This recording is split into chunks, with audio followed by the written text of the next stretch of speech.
the Rangers Journal now.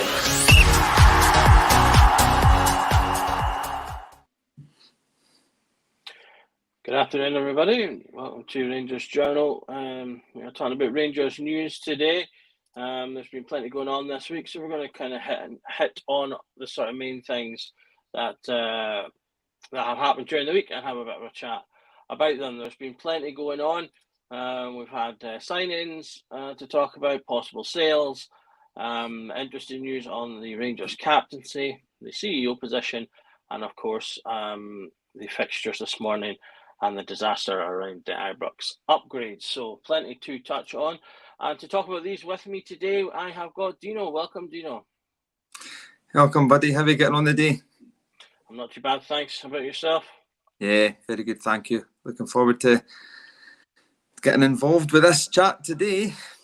Perfect. And welcome to everyone in the chat. Thank you for joining us this afternoon.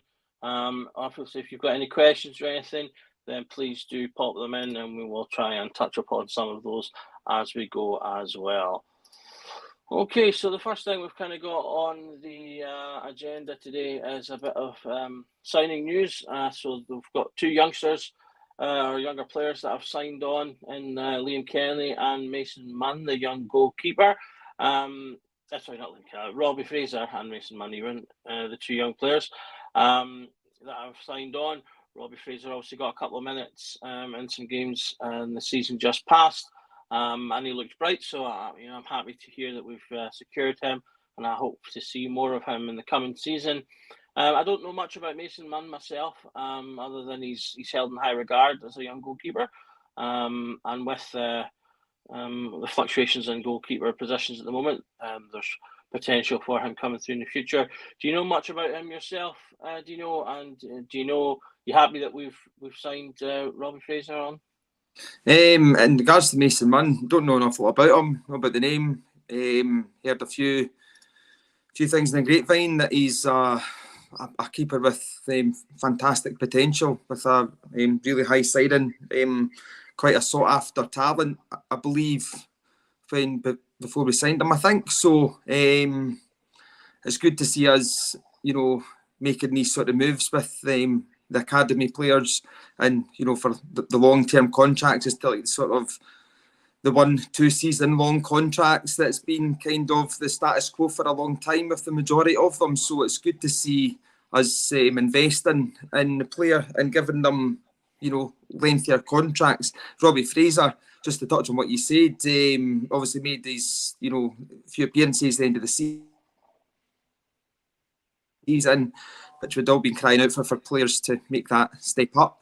I think obviously with Ridvan and sort of injury history and us just signing Jefty, and Jefty, being able to play left wing as well, it makes perfect sense. And getting him signed, because he looked very comfortable in that left back position, and I have no qualms about him being able to step in as and when needed, and that can only be good for him and the club.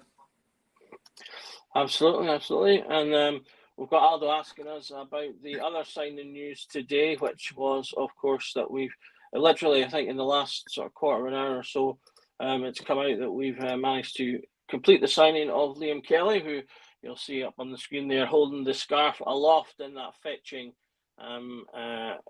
keeper shirt, if I do say so myself. You happy with this signing?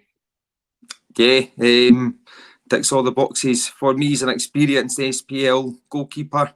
It's been, decent, relatively consistent in and around the Scotland squad and stuff. So he's of good quality, and I know he's still in the building, but as we're all expecting Robbie McCrory to move on, he's pretty much as a ready-made replacement for Robbie McCrory, if touch wood. But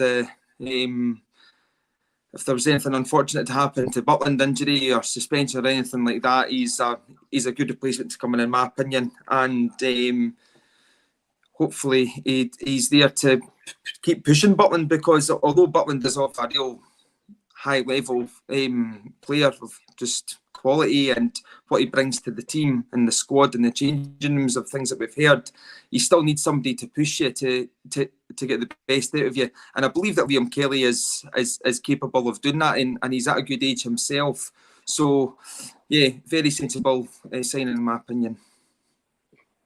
Yep, totally agree. I think this is a really, really smart one by the club. They've not had to spend a huge amount of money to get a player that's, as you say, got plenty of experience. He's played in the league. I believe he's captained at Motherwell, so he's got that leadership capability as well. In a lot of ways, it's an upgrade to McCrory, just on the basis that McCrory is an inexperienced keeper who, exactly, as much as a lot of us have wanted to see him play, hasn't played that often. So, and I'm happy. Just to interrupt you, sorry there, Doug. Just kind of cast your memory back to when Walter had Alan McGregor and he signed Neil Alexander, played Neil Alexander, and Neil Alexander was a backup keeper, but he was pretty much as an important part of the first team squad as to what McGregor was, and I'm just getting sort of like feeling that that's kind of going to be the same sort of personality that Kelly's going to be in around the club, and he's a Rangers man as well. And I know people say he doesn't necessarily mean to be a Rangers man, but I think signing these players that have that sort of leadership, that know the club, it's only going to bring the best out in other players. And as I said, Alan McGregor and Neil Alexander were two big parts of the success that Rangers had. And I mean, Neil Alexander, started in Manchester, didn't he? So, not saying that we're ever going to get to a European final with the next season, but the point I'm making is he was a ready-made replacement, and he came into the squad. And when he came in, nobody was ever like, "Oh man, we're gutted that McGregor's injured or McGregor's out." We were gutted he was out, but we were comfortable with Alexander coming in, and I'd be the same with Kelly. Absolutely. Yeah, I totally agree. I think it's a really good comparison, actually. Now that you've brought that one up, I think that's a really good comparison. And like I say, I think it's a smart piece of business by the club to bring in a player who's ready-made to come in, and I think settle. I think it's about 13, 14 years he was at the club when he was a youngster. So he spent a long time, albeit as a kid, here. So you'll have a little bit of familiarity. So that's good. So quite a good one there. Yeah. Okay, doke. So in terms of other signing news, there's been constant talk about the potential signing of McLean to the club. Obviously, potentially coming in from Norwich. He's had a great season just past with them. A lot of people seem really keen on this one. He's a decent player. He's got a lot of experience. As I say, he's just had a really good season with Norwich. Norwich have been, I think, kind of up and down, obviously recently between the Premiership and the Championship, and he's been a part of that. So he knows about kind of run-ins for titles and stuff like that. A Rangers man, again, sort of just touched on the kind of benefits that can have. From all I'm aware, it's currently just an interest at the moment. Rangers are interested in him.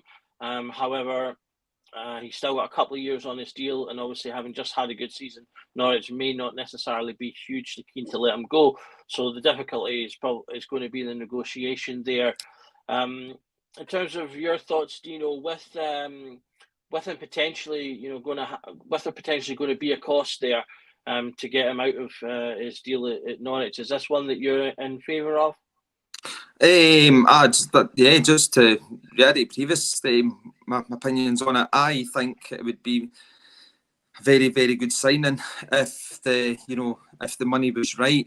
It would be he would come in and he would obviously automatically give competition to the midfielders that are already there, and give experience and advice and his awareness of the game and stuff to players like Barron and who are slightly younger, or well, not 10 years younger to be fair, but the money has to be right, and I don't envisage us spending upwards of 3-4 million to sign him, because that's what he was valued at last year. He's their captain, player of the year. There were not not far, if I'm right, away and getting to the Premiership. So they're probably going to be, mounting another serious challenge next season. And he's probably the player that they're wanting at the forefront of that. So it would, unless I think who somebody said it was on recently, was it Scotty said maybe there was like a gentleman's agreement that when he signed, if Rangers come in for me, to accept the offer. But when it all comes down to money at the end of the day, Norwich will get they'll get squillions for obviously getting promotion into the Premiership, and him coming out of the team could be the deciding factor in them getting promoted, because he's that important and he is that good. He's really is a good player. It's very neat, very tidy, and he's the captain. And we all speak about how much captains mean to clubs and things like that, and captains being irreplaceable, or if they go that you have to have a good one coming in and things like that. And I mean, it's so. I just think that he's a very valuable asset to them, and I can't see them changing much of the valuation in the space of a year of the 4 million that they valued at him last year. And he's still got 2 years on his deal, which maybe going to be around about the same figure in my opinion. So, and then is he going to come in? He's not going to be starting the 50, 60 games, so maybe 25, 30 games a season perhaps, and I'd imagine he's on a decent wage down at Norwich. Is he going to want to come and take a pay cut as well? Because money's king, isn't it? So you've all got things like that, and we're trying to reduce the wage bill and get away from the sort of mismanagement that's happened over the years of giving players who are sitting on the bench, regularly earning good money. They'll matching the top in the club. We want to get away from that and having the players on the bench good enough to come in, but on a bit less money every week or year, whatever you like to look at it. Yeah, I think that's the worry, is that obviously he was already valued at a few million before, and he's just had such a good season that if I'm honest, that pushes the value of him up. Because I'd be sitting there hoping that he has the same season again, and that push to get promoted. And so the question for me then becomes, if we're potentially going to spend 3, 4, maybe 5 million on this player, that's a jewel. That's a jewel in the crown player. That's that kind of Ryan Kent level, the player that's going to be the difference maker. And is he that player for me in the team? So, or should we be spending? And is that the area that we want to be spending that money on? That's kind of this again. That's a similar kind of value we're getting towards. What we've been rumoured with Rahmani as well, and that's maybe where a lot of fans, I think, would expect maybe your signature signing to be in one of those attacking positions. But he definitely has potential. We've got Paul here suggesting that he's on about 30 grand a week. So there you go. I mean, 30 grand a week. I mean, Rangers can conceivably afford that, but like you say, it's whether you want to be putting that outlay into one player. The advantage is we have let go of a few players that were also on large wages. We're potentially going to be letting go of more in Goldson, Tavernier, if they sell players like Davies. So there could be the money there. It's just, again, how much money do you want to funnel into which assets, and will they bring the value for that? I think that's the thing for me on that one. Okie doke. Yeah. So in terms of the opposite players coming in, we've got also rumours of players going out, with Cyril Dessers being linked with a move to Greece with PAOK. Obviously, Dessers, he's a bit of a mixed feeling, I think, among some fans, although I feel like the majority of fans will be happy to see him go, or if not happy to see him go, are happy for him to go. My opinion's always been that we should never be as flippant. We should never so flippantly let go of someone that's just scored over 20 goals in a season. But it's there was always deficiencies there in key games, and he did miss a lot of chances. There's obviously the now kind of infamous big chances missed stat that he had most in the season last year. So I've not. I don't think I've personally actually seen anything about any money in terms of the value that the deal might be. I would hope that it would be as similar to what we paid as possible, given he has had just such a good season. And I think clubs out west will be looking at that and going, that's a good outlay. I know that I believe Pauk either just won. I think they just won their league last season by a small margin, so they're presumably looking to bolster for potential Champions League games and also to retain that title. So, what's your thoughts on this one? Are you happy to see Dessers go, or would you rather him kept? What's your thoughts? I'd be happy to see him go, definitely. But just reiterate and echo what you said there. He scored the goals, but he missed far too many big chances. He does hold some value because of his experience playing throughout Europe, and he is your stereotypical journeyman. So, he's obviously he likes obviously playing different countries, different cultures, things like that. So, he's, as Clement said, he's a nice guy, and I just think maybe he's just too nice for Rangers, in my opinion, as well. To for the language here, I do apologise, but sometimes we need a bit of a bastard up front, like, somebody with that edge, that bite. And Dessers doesn't have it. He's a really nice guy apparently. So, but I want our number 2 striker to be scoring the goals that he scored, and that's just the standards I have. And I want our main striker, to be scoring 30 odd goals next season.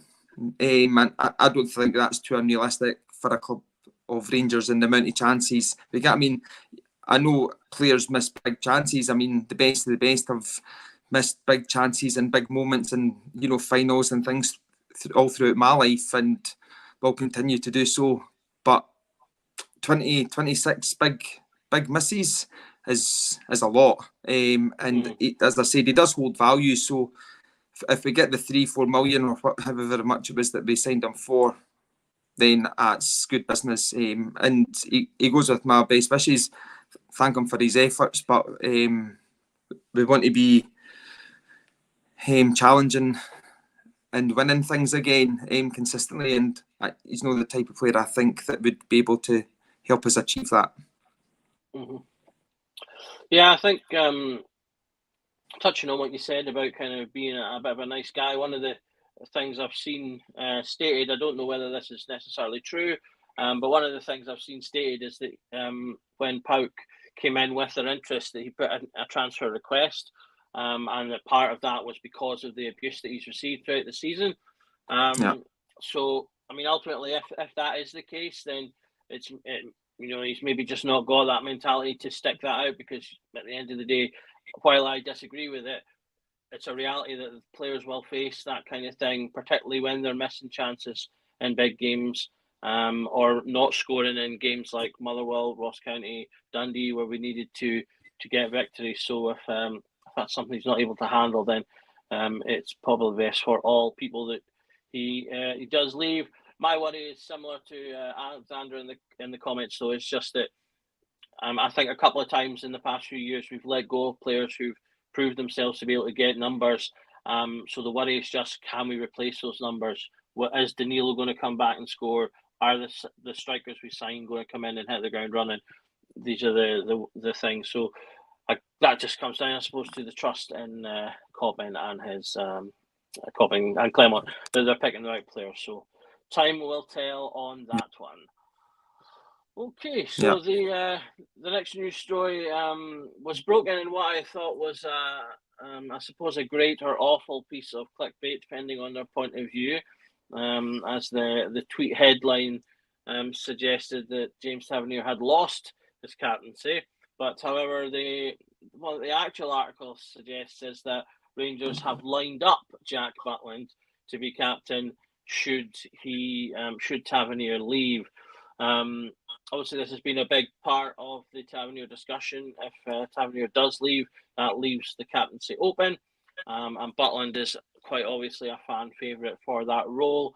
I think the only thing that people have said over concern are people who prefer their captains to be outfield players.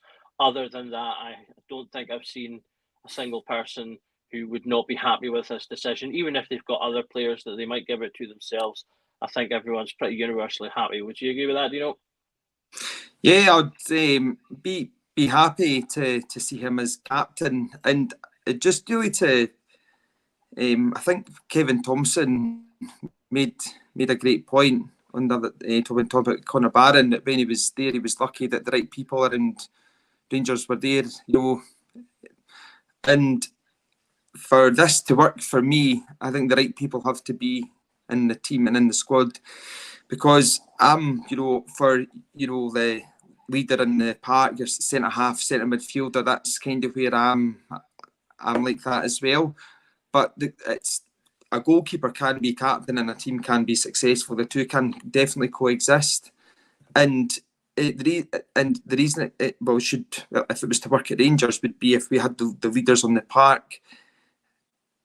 And that means that the manager has to identify these players to sign for us, because we obviously lack players in certain positions that need to have more responsibility and more authority within the team, and players who are I know to sound like an old fud, but Walter Smith's sides, they probably had 11 captains in the side. I'm not saying that's the way football is now, but Butland's captain, and everybody looks up to him and respects him, the presence he's got in the changing rooms at all. But we're going to need those leaders in the middle of the park, and who are going to be doing captain stuff on the pitch, the stuff that a goalkeeper can't do. And I mean, there's been loads of successful goalkeepers, captains over the years. So I don't think there's any reason it can't happen. But as Kevin Thompson said, it's got to have the right people there at the right time.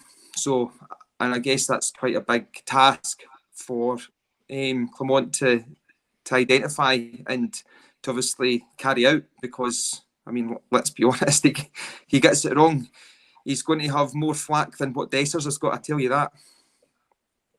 Absolutely. I mean, I think touching on we've got a comment here from Paul who says, do you guys not think it's strange that it's come out? Surely this should have been kept behind closed doors. And one way, yes. I mean, ideally, no news breaks before Rangers officially announce it. But to be perfectly honest, I think this is one of those stories that's not really a story until someone just publishes it. Because I don't think it's in terms of coming up with a story, I don't think saying Rangers considering Butland for captain is something that's an outrageous idea, or that you couldn't really put that together on your own. Obviously, presumably they've got the people that published it have some inkling that it's certainly true. But I mean, I don't think it's a particularly revolutionary thing, given how popular he's been all year, the way he's conducted himself, and taken to the club. It's such an obvious one to put out there. But I do agree that ideally we keep these things in-house, and as I say, ideally no story gets broken by anyone other than the club. Would you agree with that? Yeah, I absolutely agree with everything you just said, mate. Basically, that's it in a nutshell, isn't it? Okay, so the next thing that we're going to touch on today from the news is the CEO position, which is obviously currently vacant at the club. Rangers are supposedly interested in targeting the Hearts CEO to replace Bisgrove. This is someone who he does have a reasonable amount of footballing experience. He's obviously currently managing Hearts now, who, as far as I'm aware, are a perfectly reasonably run club. I can't think of any particular scandals or anything like that that's sort of come out of the Hearts direction recently, although I would be lying if I said I paid huge amounts of attention to Hearts news. I did have a wee bit of a look into him in terms of his previous experience. He's worked with the SFA. He was on the board for Hampden for a while. He worked for Golf Scotland kind of over the pandemic period, and he also had some work in with UEFA as well. So he's got a lot of experience in and around football and sport in general. Although I don't know, I can't say I know hugely whether he's well thought of from all of those positions. If he's been successful in all of those positions. But your thoughts on this particular move? I mean, I'm exactly like you, and I think I asked the question in the group chat. He's got experience, but has he got successful experience? And I just need that, I need that for my own peace of mind. And I think maybe speaking on behalf of a few fans there, we're actually not bothered who it is, but if they have success in the position that that they're going for, then I'm all for it. James Bisgrove was obviously a gamble being the CEO, wasn't he? So, and not to really pass blame, but I am in a way. I mean, that's something we're going to get on to the shambles of what's happening with the stand. I think part of that blame must lie with Bisgrove. And I just want somebody to come in that's going to be better than him. And if he can do that, then great. I'm all for it, because we need somebody in that position that's going to come in and is at the forefront of the changes that need to happen. And it's a big task. It's no easy feat. And I mean, listen to the pod with you guys, you, Cammy and Scotty, and things that you'd mentioned. Everybody mentioned about obviously what's happened, and I just couldn't agree more. And that just made me think, the person that's going to be the next CEO has to be the person that's going to come in and be, as I said, the forefront of all that change. And if he can do it, then I'm all for it. But I would hope that he has had success previously. Now, you said he was with UEFA, so I mean, he's obviously got good credentials, and I don't know too much about the Scottish golf side of things, but anybody that's been in the SFA, I don't really pay much attention to. And I mean, no disrespect, it's just on past experiences with them and board members and this and the next thing. And so I'm not really too enthralled if that's on their CV. But you're right what you're saying. Obviously, with Hearts coming into Hearts have done really good in terms of the running of their club. And that's basic, that's knowledge. I think everybody's aware of that. So it's obviously successful in that, and coming into Rangers is a big, massive step for anybody. So if he's going to be the man, and he's going to bring that success with him, which I think he's obviously got, and I don't know too much about. I'm like you, I can't say I do, but what I do know of him, I've got to be positive that it's going to be the right person, and not just another person that's going to come in and fail, and then we're going to see the back of him in a year's time, and we're going to be no further forward. Absolutely, I think the CEO is such a massive key position for an organisation that we need to be looking. With Bisgrove, we promoted from within, and I did wonder at the time if he was the best person for the role, given his lack of experience. Because I think really, if we want to be the big club that we purport ourselves to be, we need to have the absolute best person that we can possibly afford in this position. And it needs to be someone that has experience, not necessarily in football, but in sports, certainly. But obviously, ideally in football. Having probably the other thing that if bringing in the lad from Hearts, I think is that he also has obviously is au fait with Scottish football and its sort of unique organisations, which is a positive. So he'd bring that in, and I think that's a plus as well. So a potential positive appointment, but I think it's still early days. I don't want the club rushing into this kind of appointment either. While it's one of those ones where you kind of want it done as soon as possible, but at the same time, I don't want them to rush it. So we shall see. Again, it's just another one that we'll see how it goes as time progresses. Okay, so I think that kind of brings us up to date to the sort of news that is basically current, which is basically the sort of Ibrox upgrades and also the impact that that's having with the announced fixture list from this morning. So we'll start on with the fixture list.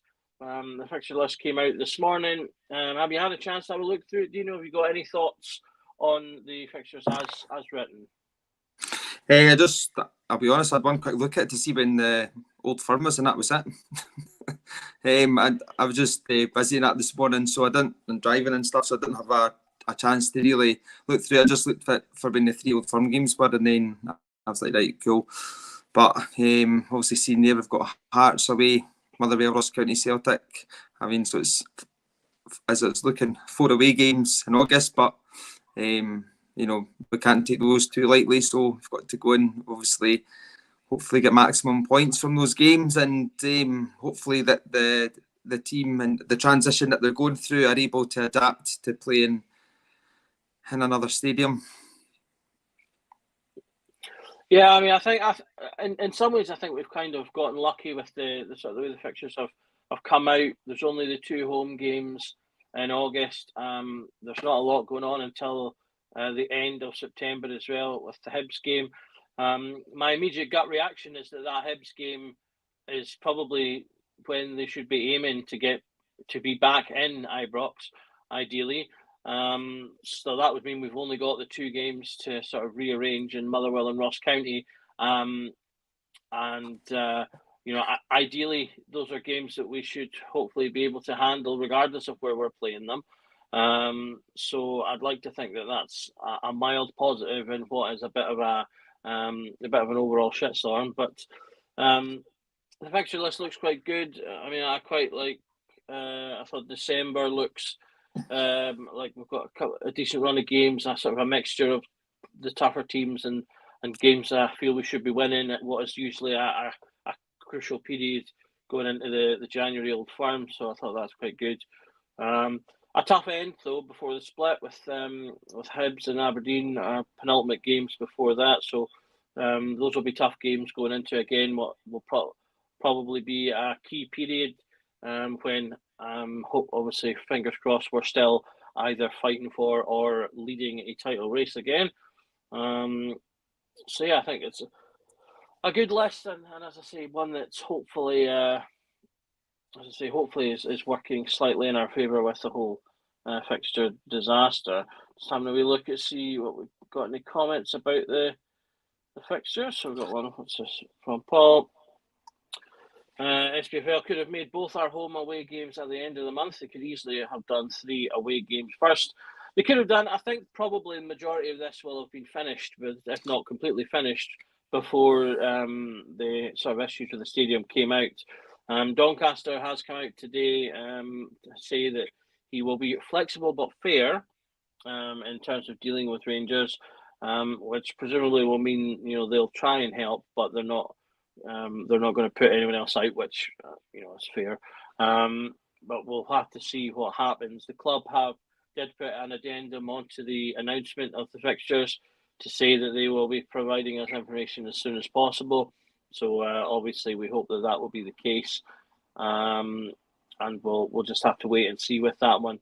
And as I say, hopefully the information gets to us sooner rather than later. Alexander Campbell said here, get us to Murrayfield with over 60,000 jers there for the qualifiers and we march on. Is Murrayfield an option that you're interested in, do you know, in terms of what we do for these games? Oh, I'd love to visit Murrayfield. Is that not even where we play Man United? Is it Murrayfield we're playing name? Yes, I think so, yeah. Aye. And 60,000, would enable more fans to get to the games. So yeah, but the only thing I've got is the negative to that is like rugby season starts round about then. So how a big obviously change in the pitch, isn't it, from rugby to football and things like that. And so I don't know if hopefully the people, the SRU and stuff are going to be accommodating, but when I'm like, why is Hampton a no-go? surely if Queen's Park are playing there, they could play the, switch things around. They could be away. I believe that there's work going on in Hampden as well. Oh, is that right? Okay, I think didn't know that. I think they had work planned for right. because That makes of sense. the Euros and stuff.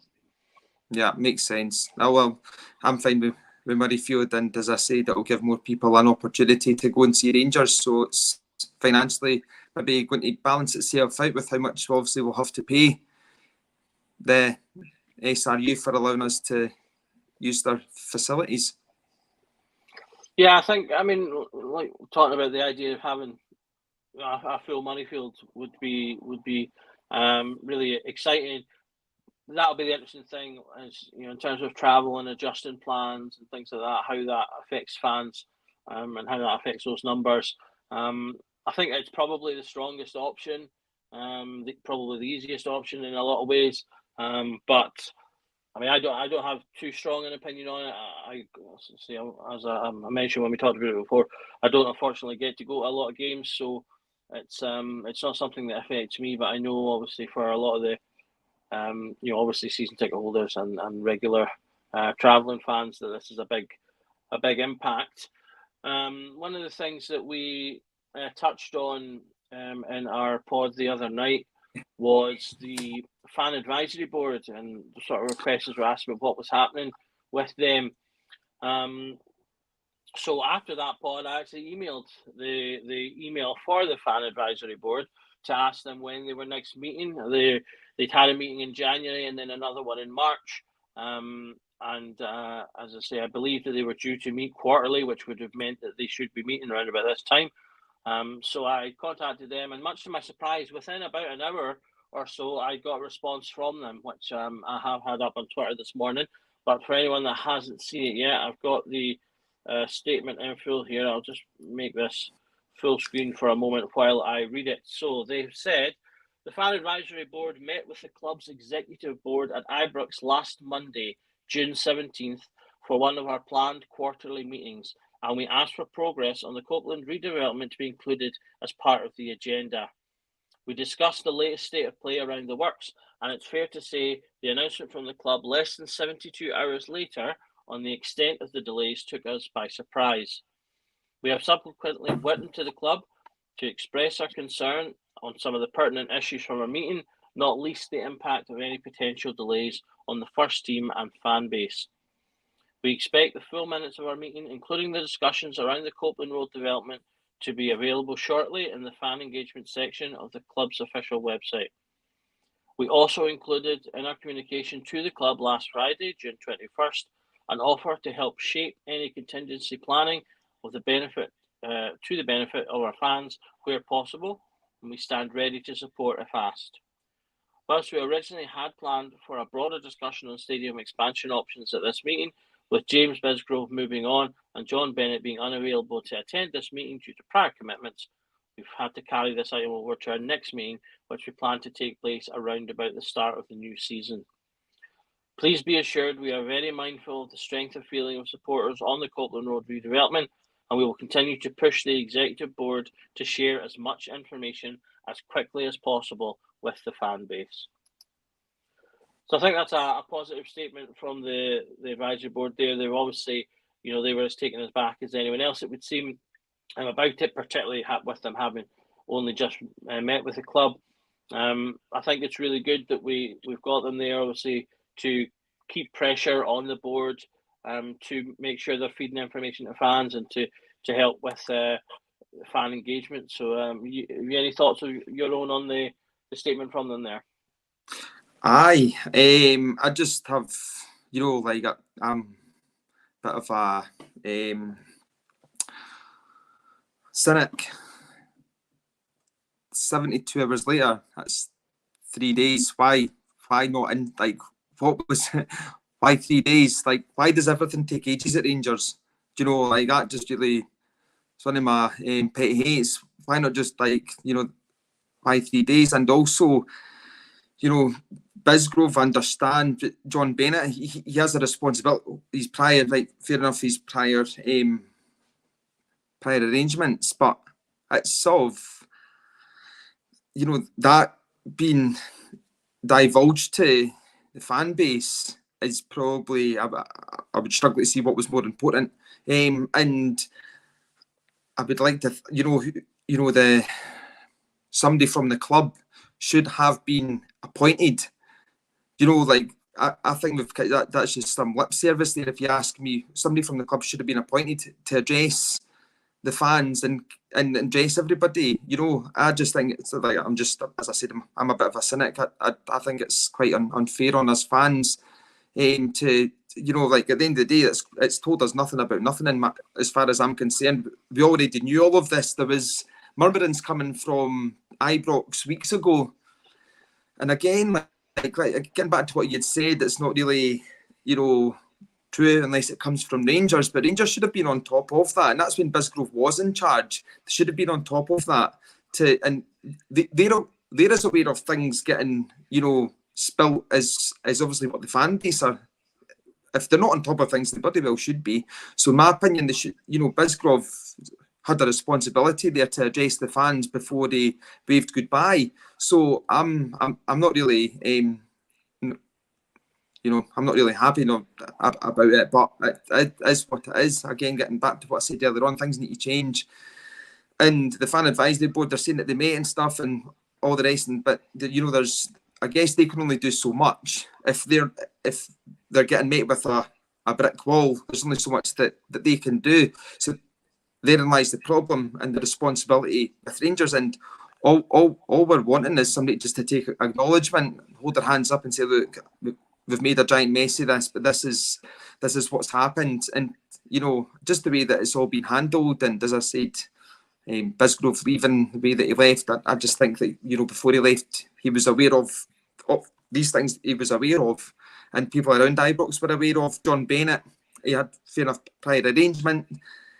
Is there any way of rescheduling that, or he's in a position where surely he can appoint somebody else to come out and tell us all? That's my 50 pence on it. Yeah, I think I've said this before. I'm slightly nicer with things like that. I'll tend to give the benefit of the doubt where I possibly can, and I would assume that Bennett's schedule is probably hectic, given he's having to step up to cover for the fact that Bisgrove has left, and that's probably the main reason he wasn't at that meeting. But I do agree, given the problems, and again, the fact that the gap between the meeting and the announcement of the delay was 3 days. So did they already know? The big thing that I kind of took from this is I'm really interested to see the minutes from that meeting.